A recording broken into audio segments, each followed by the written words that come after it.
everyone, welcome back to my channel. I'm the City Witch. So I have a deck review for you guys today. This is a brand new deck. It's only been on the market for about a week here in the United Kingdom. I paid roughly about £16 for it on pre-order on Amazon. I believe it's still roughly that price. It does tell me on the back that you should be paying about $39.99 in Canadian dollars and $29.99 in US dollars. The deck is called the Shaman's Dream Oracle and it's by Alberto Villado and Colette Baron-Reid. Now, straight away, for those of you who are looking for a really good oracle deck by a creator who makes her decks very intuitively, focusing on your psychic skills, lots of symbology, very easy to read and interpret, I would absolutely recommend Colette Baron-Reid. I have all of her decks and she is wonderful, and her visions and insights into the energies that you can tap into psychically, it's just wonderful, guys, honestly. So I would definitely recommend considering one of her decks, if not this one. This one is brand new on the market, so it's only been out for about a week now, so I don't know what the images are like. I've actively avoided all of that so that I could be surprised. First impressions of the deck is wonderful. The box is really hard and it has a really nice magnetic clip on the side. The imagery is really quite beautiful. There's a lot of stars and constellations and planets, so it generally has a really nice vibe to it, and the artwork is really pretty. I believe the artwork is by Jenna Della Grottaglia. I think I'm saying that right because I'm terrible with names, so apologies if I'm not. The deck itself is a 64 card deck and it comes with a guidebook. Let's have a look inside and see what we have.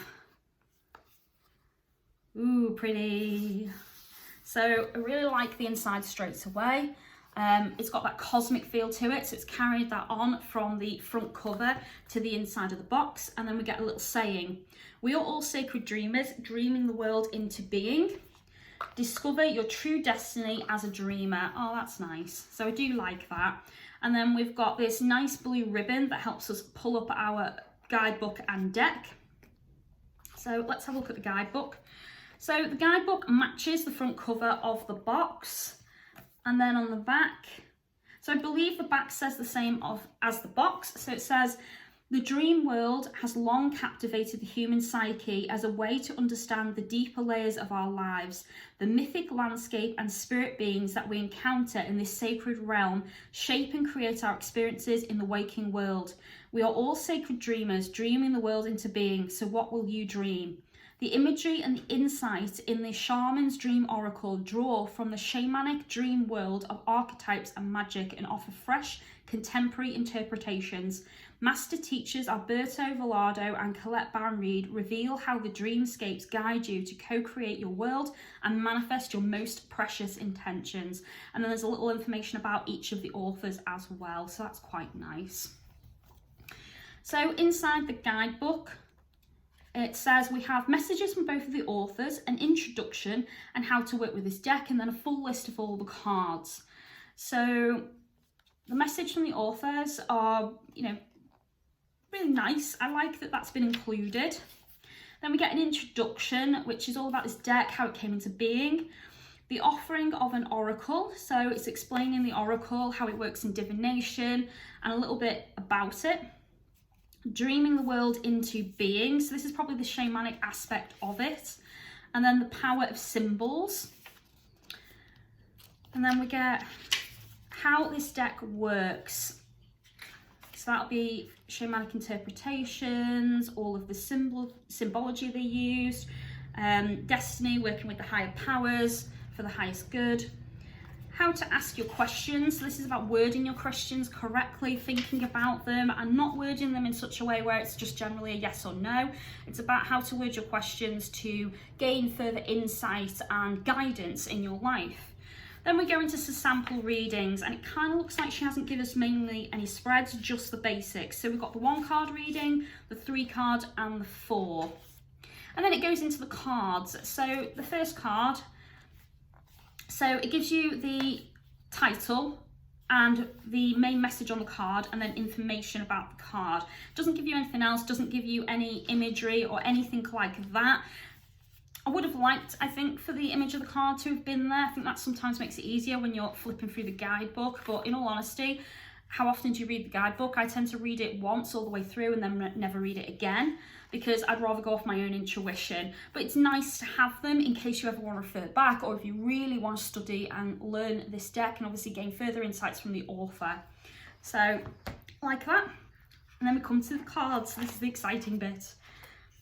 So let's break this off. Ooh, very nice. So the box is really nice on the inside as well, guys. It carries on that star theme. So I'll just pop that to one side for now.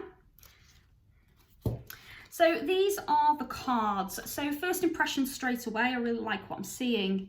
Oh, it kind of looks like the card is slightly damaged there. That's a shame. Okay, so we have 64 cards in this deck. This is what the back of the card looks like. I kind of like that because, you know, those of you who watch my videos, you know I like it when you can't tell which way they go. I don't know if this deck has any reversed meanings or not, but it's nice to have the option and not be able to tell when they're reversed, especially when meditating or doing a spread and then drawing upon them. The thickness, I mean, this is pretty bendy, but it is pretty good. I wouldn't say it's the best quality in the world, but it's not bad. I certainly like what I'm feeling. I prefer them to be a little bit more flexible because I don't like them to be too hard and rigid, so hard that I can't shuffle them. So this is the kind of thickness I like personally, but I know that other people have kind of commented saying they're thinner on Amazon reviews and they've not been happy with that quality, but I think they're okay, guys. So first card, we have a tidy house, clarity and organisation. So I'll show you each card, and if you feel you need to pause to have a good look at the card, please do so, guys. Card 2, beloved, radical acceptance. Wow, that's nice. Oh, how cute. Benefactor, grace and generosity. Oh, that's so cute. Oh, I really like them. Oh, wow. Oh, I don't know how I feel about this one. The eyes are captivating, but then it kind of carries on down the body. So caterpillar, opportunity. Definitely has the cat vibe going on. That really is striking. Oh, not sure what I make of that one. It's doing something weird to my mind, that one. Might have to meditate on it. Card 5, closing door, completion. So closing a chapter of your life, perhaps. Number 6, cosmic womb, the divine feminine. That's nice as well. I like how it's just energy as well on the sheet. It's nothing specific to focus on. It's almost like a shell or a diamond or a ring or something, but it's like more like crystallized energy. It's really nice. Number 7, covenant, sacred contract. That's interesting as well. So an agreement, a contract, something binding. Number 8, crown games, right use of power. Dances on one foot, balancing act. Well, I think we all do that from time to time, balancing act. Card 10, deep diver, diving into a task. That looks almost like a mermaid, but it's not. It's actually, you know, humanoid fish. That's very interesting and very different as well. 11, deep quiet, meditation and stillness. You can almost see a person in the image with the hand kind of going shush. Quiet contemplation. Dragon's hoard, protecting the future. Oh, that's beautiful. I get a little Hecate vibe with the keys. I work a lot with dragons. That's one of my main areas of the craft, so I do really like that one. Dream thief, refusal of the call. That, again, the eyes. There's something that they're doing with the eyes in this one. Wow. And that's so colourful as a card as well. 14, drifter, experiencing life as it comes. Getting a Pirates of the Caribbean vibe from that one. 15, dust devil, moving out of stagnation. So movement, time to move on, stop being stuck in a rut, break those cycles. Number 16, empty well, time to replenish. 17, Eye of the Needle, intentionality. Wow. I get a very Lord of the Rings vibe from this because it's almost like looking at the Eye of Sauron.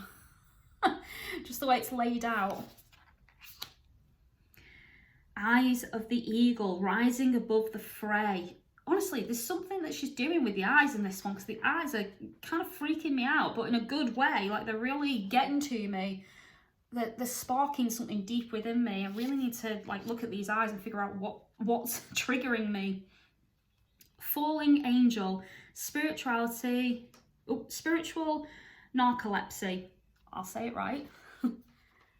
Again, that's an interesting card because you can tell it's an angel and it's definitely falling, but it's not like so specific to a person. It's almost like a half-mast person, like it's just coming into being, or it's just manifesting on our plane of existence. 20, Feast of Plenty, choices and their consequences. So this would be quite literally the fruits of our labour, I would say. So whatever we put out into the world is come back to us, it's manifesting. So if you're dwelling on something negative, I would say you're manifesting more of the same negativity. And if you're putting out positivity and you're, working hard, putting effort in, that will be rewarded, and the fruits of your labour will be positive, fruitful. 21, First Breath, Beginner's Mind. So that's the front cover of the box and the book. It's quite nice. 22, Fool's Embrace, Transmuting Pain. That kind of reminds me of a fly.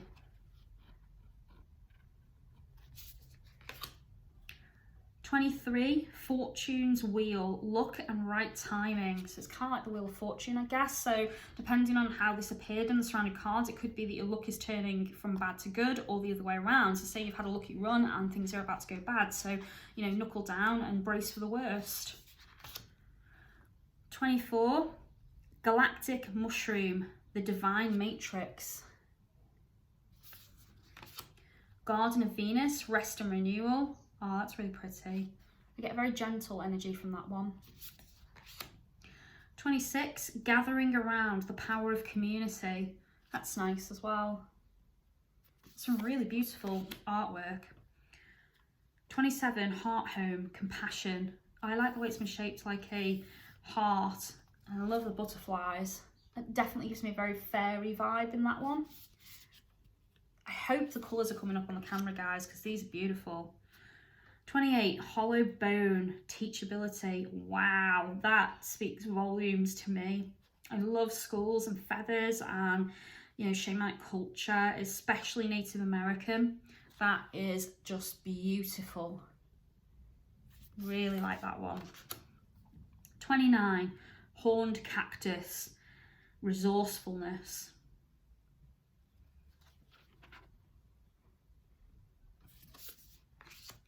Horseman, Herald of Change. Wow, it's nice as well. 31, In the Hand, the universe is your partner.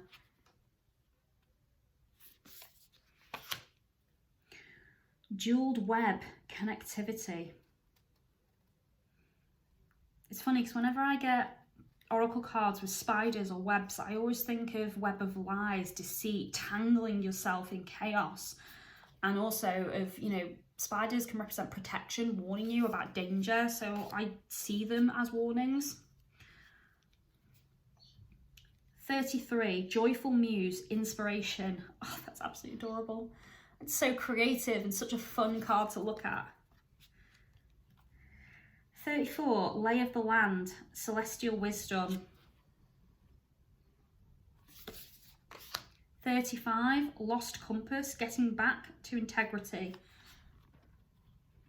Yeah, so a card of losing your way and needing to become unlost, unstuck. 36, Lost in Space, Needing Direction. It's funny because there's a similar card to this in her Seven Energies deck that's more about overseeing the world, getting a bigger or higher perspective. This one is just more about, even though you're seeing many perspectives, you're lost and don't know what decision to make. Magician's Sword, confidence in your magic. I get a very Excalibur feel from that. King Arthur, Knights of the Round Table. 38, Many Masks, the authentic self. So true self, taking your masks off. Hope you can see that, guys, because that's a very white looking card, so it's quite difficult to catch on the camera. 39, Metox, repairing the body, mind and spirit. So self-care, taking care of yourself, time to relax, pamper yourself. It's very nice.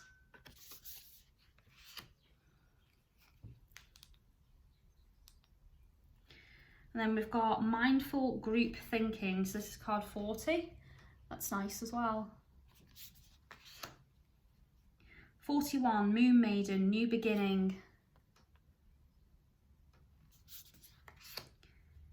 42, Netcaster, preparation, come to fruition.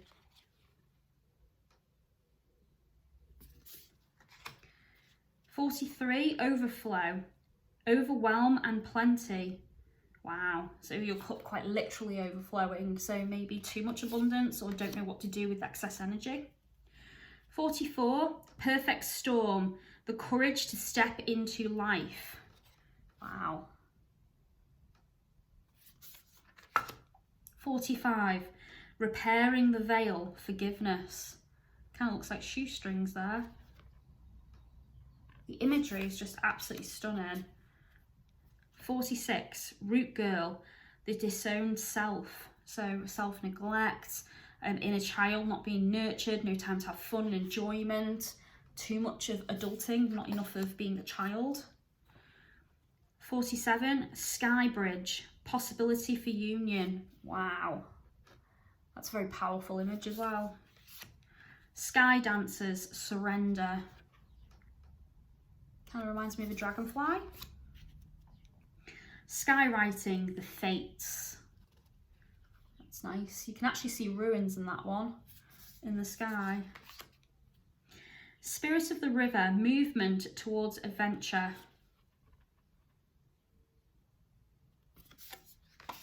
51, stars in the sky, limitless possibility. Straddling worlds, wandering between realms. So this might be about an indecision, a crossroads, or maybe different cultures or aspects of your life clashing or trying to find a balance between two different things. And we've got 53, stranger, curiosity. It's another fairy image. The crossing, intention. So this might be about making a choice with conviction and sticking by your choice, meaning what you say and do and taking action, not just saying something. 55, the farther gate, bold step forward. Wow, really like that one. The wall, obstacles. I think that's a good card to have. A lot of oracle decks focus on the positive energies, and I don't think enough of them have a balance with some negatives. And I think it's important to know when there's an obstacle, a blockage in your path, and sometimes, you know, don't overcome it, just let it be and things will unblock. Sometimes it's a challenge, you must overcome it. So I would read that depending on the surrounding cards. 57, unmarked trail, revelation. That's nice. Vanishing mirror, ego, sublimination. Wow. Yeah, the shattering of the ego, some kind of transformation. 59, wailing tree, reconciliation. Oh, it's really sad. It also looks like it's on fire a little bit there, so I get a lot of sadness from that card, a lot of pain, regret, fear. 60, watchers, transpersonal. So this is almost like totems or guardians, maybe ancestral guidance. 61, whale song, resonating. It's really pretty. Hope you can see the whale in that, guys, on the camera. 62, will-o'-the-wisp, treasures hidden in the shadows. Winter's dream, gestation period. Oh, that's really pretty as well. All these cards have got such energy to them. And the last card is 64, Woodwives, Adaptability. It's not being so rigid in your choices or your experiences, or even your opinions. I really like this deck. It's absolutely massive, and the artwork, the colours, the style, it speaks volumes. And I would definitely combine this with the Oracle of the Seven Energies that Colette Baron-Reid did. That would go perfect together doing readings, especially to gain more insight or more direction. So overall, I think the card quality is really good. I think the back, while I don't love it, is a neutral design, which is something I do like. I like that there's no borders because I think that would have spoilt it. I really like the box and the style. I really like all of the different colours and the themes. And while this isn't a generic shaman deck, so I think if you're going to buy this and you're kind of thinking, oh, this is going to be, you know, Native American shamanism or, you know, cultural shamanism, I think you might be disappointed if you've got in your head a very rigid view of shamanism. But this is definitely more about going into your dreamscape, going on vision quests or descents or, you know, journeys of some kind deep within, and the imagery matches that perfectly. So I do like this deck a lot. I think it's definitely money well spent. I think it's worth every penny. It's obviously a really big deck. You get a lot more cards than what you usually get in an Oracle. And as always, Colette Baron-Reid has done a fantastic job. As I say, I don't know a lot about Alberto Villado. I don't have much of his work, but what I do have, I have enjoyed. So I do think that this deck is worth it, guys. If you do like your cards thicker, you may be disappointed by the thickness, but I personally like what I'm seeing. The other thing I'm noticing is, you know, there's a lot of different symbols here. There's some unusual creatures. There's some, you know, mystical beings like fairies, dragons and angels, and, you know, even some merfolk. There's a lot of energy to the cards, a lot of vibration, a lot going on with the eyes as symbols in this one. There are people in it, and, you know, I am seeing some duality because there's men, there's women. There is obviously, you know, different ages. There is obviously different skin colours. There is a lot going on in these cards. There is a lot to see, a lot to take in, and a lot to experience. So I really like its duality. I really like its energy, and I would definitely recommend it, guys. So I'm easily going to score this a 9 out of 10. The only thing for me that could have been, you know, a little bit better, I think, was maybe some information on some unique spreads to this deck. I think would have bumped it up just a little bit more. And also the book being colourful, because, you know, you have spent a lot of money on this, so I would have preferred maybe a bit of colour, or at least the artwork matching the card information. That would have been the only things for me that would have tipped this to a 10. So thanks very much for watching, guys. If you've enjoyed it, please give me a thumbs up and click the bell button so YouTube will tell you when my next video comes out. If you'd like to support me on any of my social media, all the links are in the description. And if you'd like to offer light and love to this channel, you can do that through Patreon, and thank you very much to those who choose to do that. Thanks very much for watching, guys. As always, be good to each other, and I'll speak to you soon. Blessed be.